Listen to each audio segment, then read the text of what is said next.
Hello to everybody in the wonderful Dynamics 365 and Power Platform community.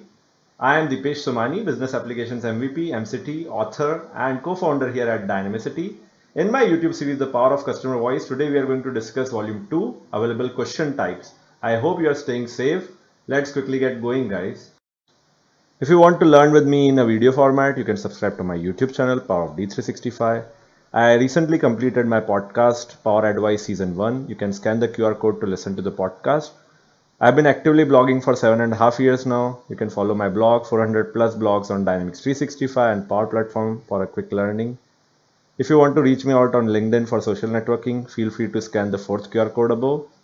You can follow me on Twitter and reach out and see and learn through my tech tweets as well. Let's quickly get going now. Let's talk about the first question type, which is choice. It is one in which respondents get a list of answers to choose from. You can decide whether to accept a single answer or a multiple answer of question. So the one example which we see for single answer question type in the image above is where you can choose between very difficult, somewhat difficult, neutral, somewhat easy, and very easy. A typical question which is for measuring a customer service kind of a scenario. You can also have a multiple answer question in the same type of question type choice, in which you can have more than one available option in your survey. The next question type we are talking about is text. It can accept a short line answer or a long multiple line answer. Both specifications and screenshots are given here. Depending on your need, you can pick between one of the formats on a text question type. The next type is rating. It defines a set of stars, numbers, or smiley symbols which a user can pick from. By default, the star symbol is selected. You can change the symbol selected from the symbol list. And here the same question is depicted in all the three formats.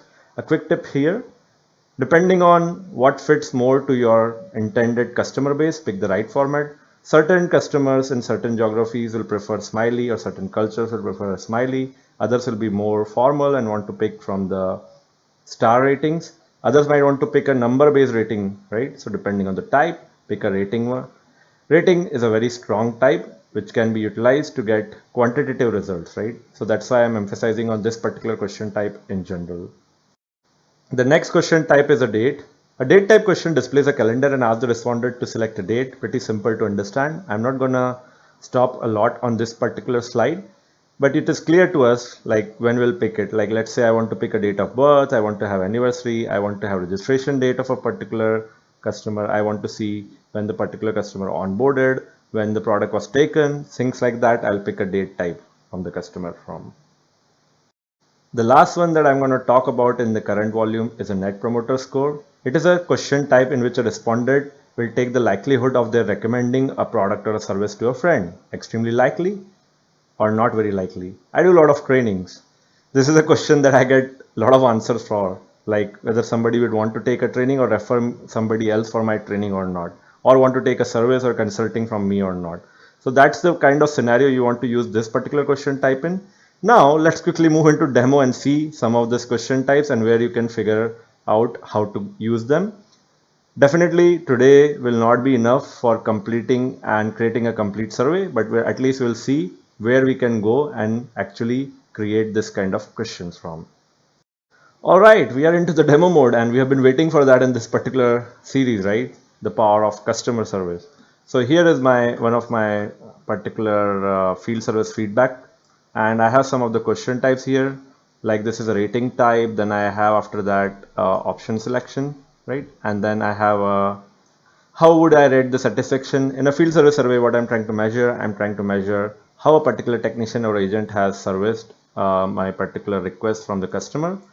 Now, if I go down, I also have this answer type where the text is filled. How did I add up these questions? I can click on add new and you have a variety of the types, question types that we just discussed. I can say choice, I can say text, I can say rating, I can say date, stuff like that. Let's take rating as one of the examples.